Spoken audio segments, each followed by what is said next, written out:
This is part one of improving reading strategies. We're going to talk about what successful readers do before they read, during their reading, and after they read. The most important tool in your toolbox is annotation. Experienced readers annotate. These include instructors and professors, medical doctors, lawyers, ministers, and successful students.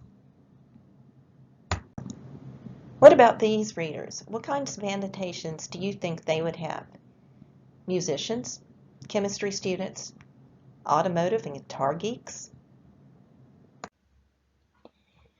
These annotations are a result of several different readings of the music. Musicians often read their music like we read books. They may make annotations during this initial reading that takes place before their very first practice. Again, during practice, they may make more annotations. In rehearsals, based on feedback from conductor or fellow musicians, another layer of annotations or markings might be made to the music. What were the musicians' purposes for annotating? First, to help focus on certain technical aspects of the music while playing. Second, to signal what other musicians are playing. Do you think his annotations were useful to him? Yes, the annotations are made in pencil instead of colored pen to enable changes based on feedback during practices and rehearsals prior to a performance. Well, this chemistry student is actually having some trouble understanding the material, so I want to point out what she has done. She's reading this before she goes to class. In the second paragraph, it's talking about there is a 2-8-8 rule for these elements. What she's written out in the margin is this always the case? And she's written 2-8-8. Right below that, she's written need more explanation. This will enable her to ask questions when she gets to class and the instructor is giving a lecture.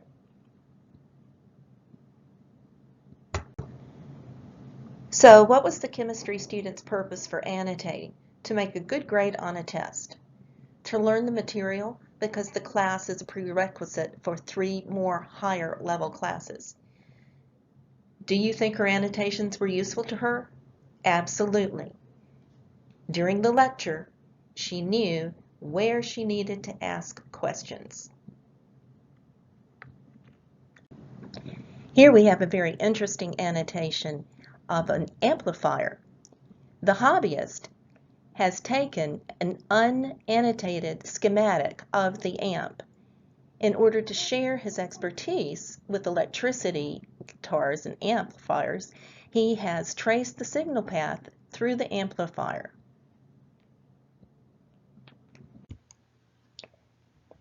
What was the hobbyist's purpose for annotating? Well, on this particular website, there is not any audio, and he's trying to share his knowledge of a complex concept with non-technical people. So the annotation is his only way to get that across, aside from a couple of paragraphs that he's written about it. Do you think his annotations were useful to his audience? I think so. He has a variety of amplifier models on his website.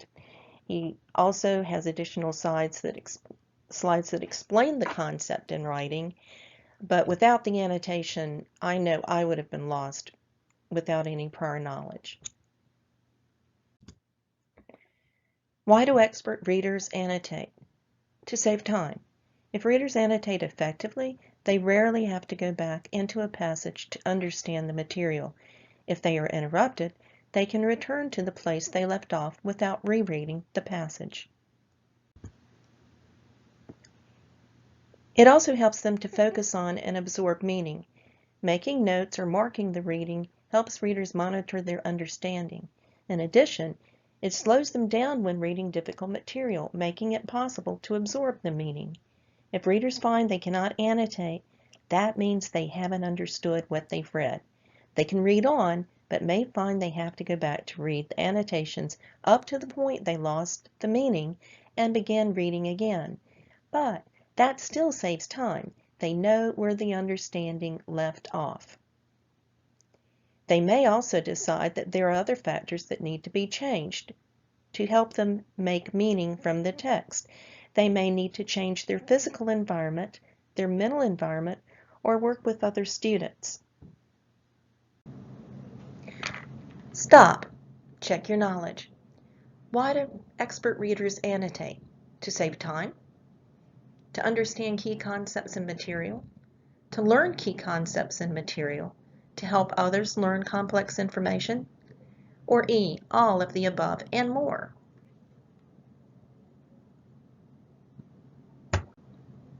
That was easy. To save time is correct. To understand key concepts is correct. To learn key concepts in the material is correct. To help others learn complex information is correct. All of these are correct, and there are even more reasons. So let's actually do some of this. This is what we would do before reading.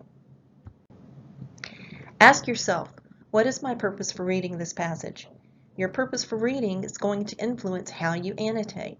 Purpose for academic reading is usually class discussion, a test, to help focus, to learn complex or technical information, admission to a specific program such as nursing, law school, business school, or a licensure exam, the NCLEX for nursing, the ASE and ASE Masters for automotive, or CPA for accountants. Before reading, you need to ask yourself, am I in my happy place mentally? You need to go there. You need to psych yourself up. You need to be positive. If you are angry or frustrated because you have to read the material, you're going to find it harder to understand, and it's going to take more energy to understand. So be sure that when you start, you're reading in a positive frame of mind. Set a time limit. Read actively for just 25 minutes and take a 5-minute break. Now, in a couple of slides, you're going to see where my 25-minute timer goes off. I keep reading because I'm in the middle of a paragraph. I am so used to my 25-minute timer that it doesn't distract me, and I'm able to keep going. However, if I were tired and not recording the slide, I might have stopped, and that would be okay because my annotations would tell me exactly where to pick up when I came back after my 5-minute break. The other thing that you'll want to do is to limit distractions. First off, can you really eat and read actively at the same time? The answer is no, because you can't read with a pen or pencil in your hand, which means you're not reading actively. Can you really stop to read a text and read actively? No.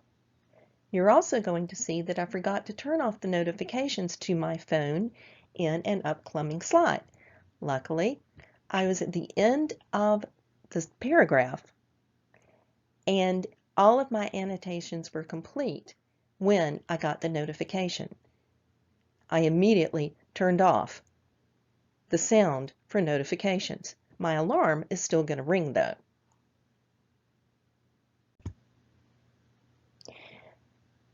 Practice the 25-minute active reading sessions.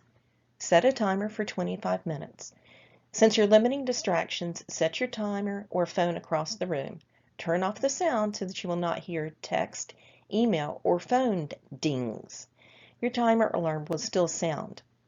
If you find yourself distracted, make a check mark on your reading, then get back to reading. At the end of 25 minutes, count your checks and take a 5-minute break.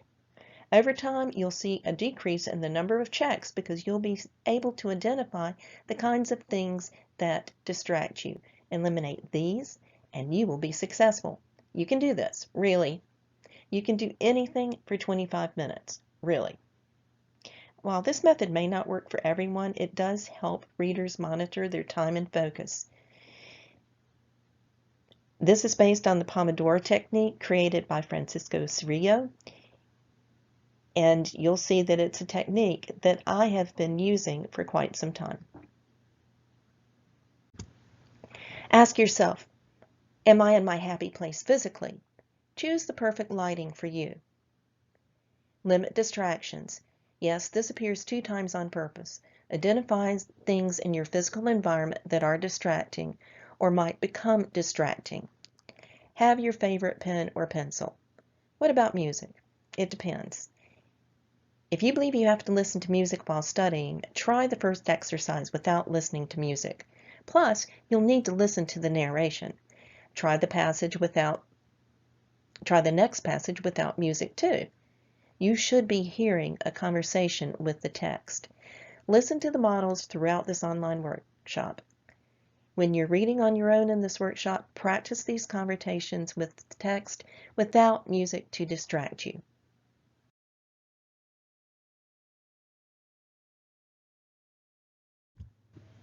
Are you ready? Do you have a pen or pencil? Have you set the stage for success by getting to your happy place physically, mentally? Do you have a copy of the reading selection? If you haven't already done so, print thunderstorms from resources on your Sakai site now. KWL is one of the tricks that you can use systematically time after time with your reading. Write these questions directly on your reading selections. K, what do you know about the topic? W, what do you want to know about the topic? And at the end, L, what have you learned about the topic? Answer the first 2 questions before reading. Here, in addition to our KWL, we're going to want to turn our headings and subheadings into questions. It's a good idea to do this all at the same time. So we're going to write our KWL first. What do I know about thunderstorms? Well, I know that some are worse than others. Your answer will be different from mine, so write your answer down.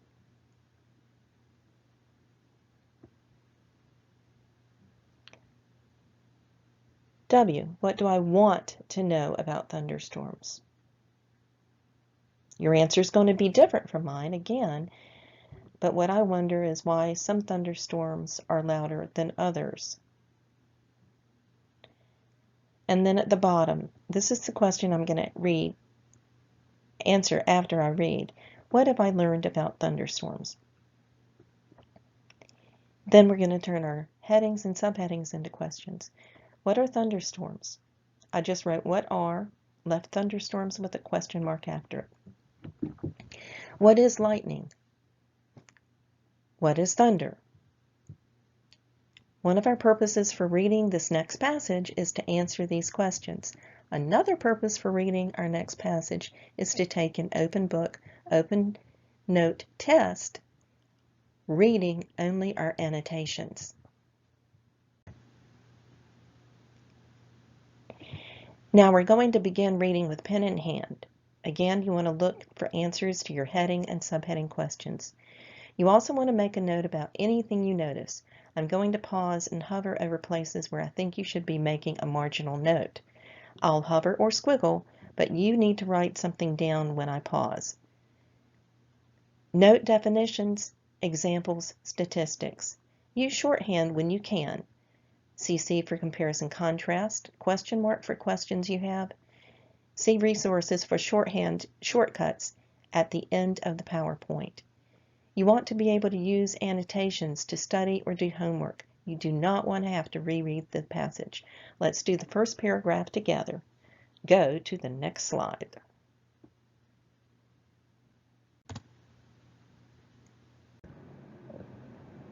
Okay, here we have my annotations that I could actually write instead of just squiggling over. And so I had written down, a squiggle in all thunderstorms. And then over here, what I wrote was a squiggle, lightning before thunder, because light faster than sound. And then there was that sentence that I thought was pretty complicated, and I have lightning equals negative cloud meets and the positive raindrops. My positive got cut off. And then I've got cloud to cloud lightning, but cloud to ground is dangerous, and those are reasons that it's dangerous. And then statistics support that it's dangerous. Now, in my passage, I didn't note that 10% don't make it, but you've already got that in yours. Okay, so what I want you to do now is stop and do the next paragraph completely on your own.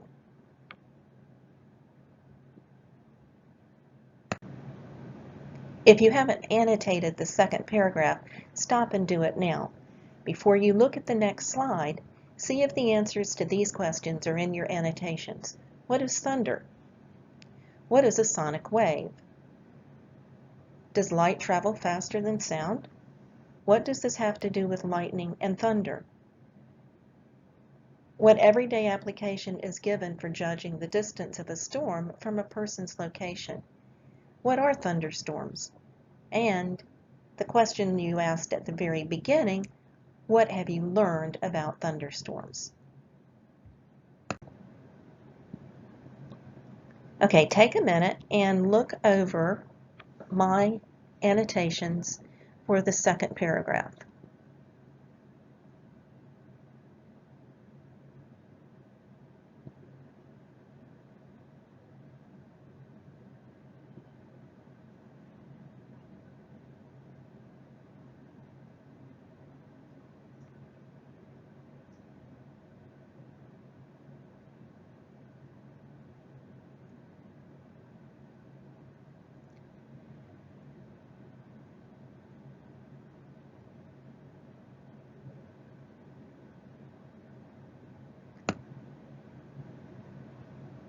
Okay, one of the things that I've wanted to call your attention to is they've said several times now, twice in the first paragraph and now again, that lightning occurs before the thunder,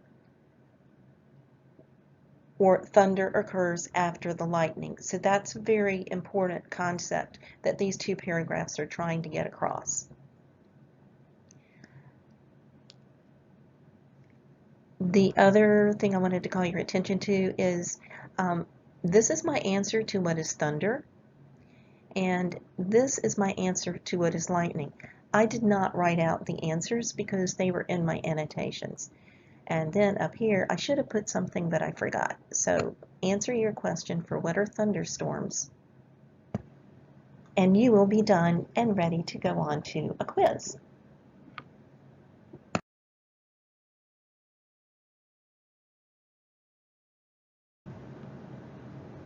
Okay, so here's our first question. Lightning occurs in a few thunderstorms? No. We know that it occurs in all, so it's not that. In most thunderstorms, again, not most, we know it occurs in all. In some, no, we know it occurs in all. So D, our last choice, is the right answer. And we knew that it was for sure the right answer without going back and rereading anything in the passage.